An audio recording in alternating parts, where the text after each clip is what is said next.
नमस्कार फ्रेंड्स। नमस्कार साथियों। मॉडर्न चैनल में आपका हार्दिक स्वागत।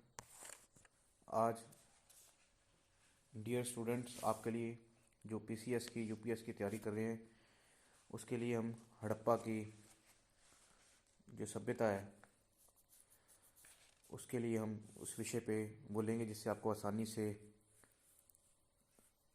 उस चैप्टर का स्मरण हो जाए, याद हो जाए, लर्न हो जाए। हड़प्पा सभ्यता, सबसे पहले आपने हड़प्पा सभ्यता का जो भी प्रारूप करना है, जिसको सिंधु घाटी की सभ्यता भी कहते हैं, ये इसका जो उत्थान है, इसका जो बर्थ है वो 1921 में,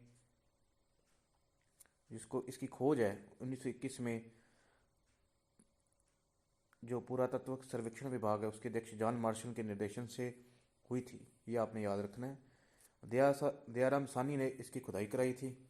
ठीक है बेटा, दयाराम सानी ने, ठीक है स्टूडेंट्स, इसकी खुदाई कराई थी।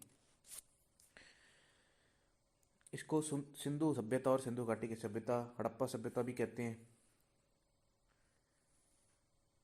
इसका जो सर्वमान्य काल है वो 2350 से लेकर 1750 ईस्वी पूर्व, 2350 ईस्वी पूर्व से 1750 ईस्वी पूर्व माना जाता है। 1922-23 में राखल दास बैनर्जी ने मोहनजोदड़ो की स्थल की खुदाई कराई थी। ये सन आप याद रखें।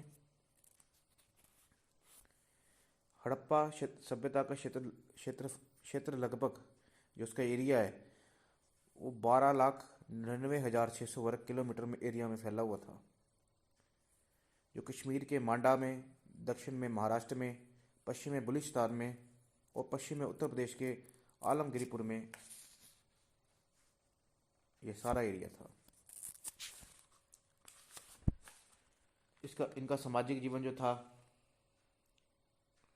वो बड़ा ही अद्भुत था, ऐश्वर्यशाली था। इसके जो अवशेष थे वो भारत, पाकिस्तान, अफगानिस्तान तक फैले थे। भारत के में गुजरात, हरियाणा, राजस्थान इसके विशेष स्थल रहे हैं। जो इनका सामाजिक जीवन था वो बड़ा अद्भुत था, ऐश्वर्यशाली था। इनका सामाजिक जीवन एक परिवार था, परिवार पर आधारित था। ये मूल रूप से द्रविड़ थे। माँ भगवती की, मातृ देवी की ये पूजा करते थे।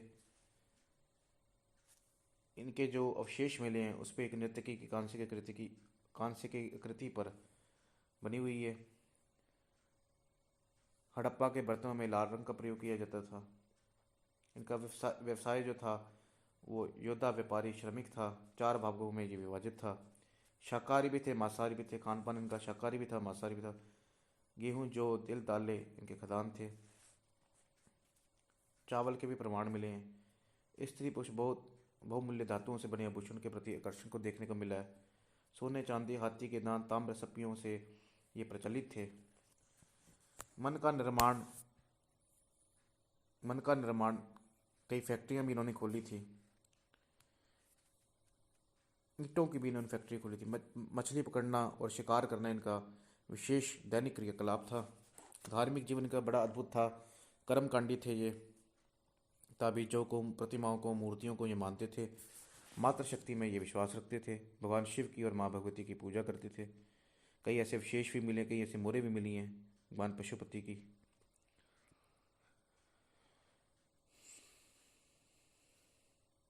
लिंग पूजा ये विशेष करते थे।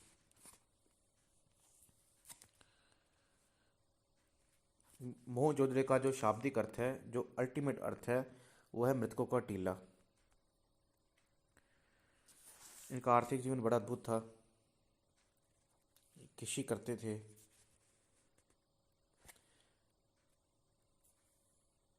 कृषि में हल का प्रयोग करते थे। उस समय फावड़ा नहीं था।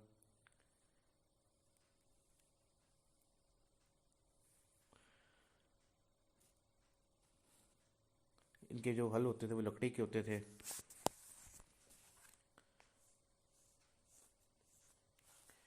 तांबा, टीन, कांस्य के अवधि प्राधिकरण, इनके अद्भुत था प्रारूप। लोथल से हाथी के दांत मिले, कई कई ऐसे विशेष मिले।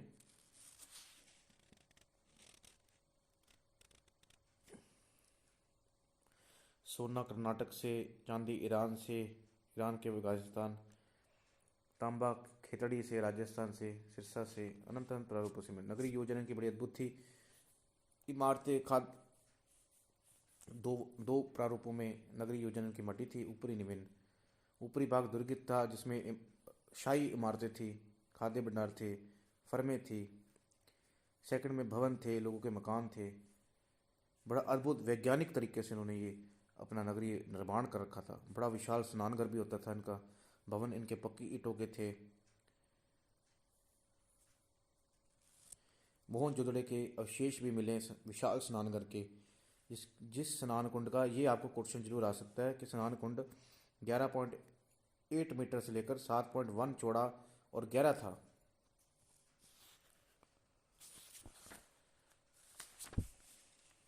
लिपि इनकी चित्रराक्षक लिपि थी। इनकी लिपि को आज तक कोई पढ़ नहीं पाया। यू कार की इनकी मेन लिपि थी। मछली इनके लिपि का जो अल्टीमेट चिन्ह था। इनकी सबसे पुराना जो लिपि का नमूना है वो 1853 में मिला। इनके पतन के कारण जो थे, आर्यों का आक्रमण, जलवायु, बाढ़ आ गई, महामारी फैल गई, बीमारी आ गई, पारिस्थितिक असंतुलन हो गया, कुरीतियाँ आ गई। ये हड़प्पा और मोहनजोदड़ो की आज जो चैप्टर है वो आपको बताया है इस वीडियो में। जो भी पीसीएस की, यूपीएस की तैयारी कर रहे हैं वो ज़रूर इसको सुने और अपने कमेंट लिख के हमें भेजें कैसी आपको लगी।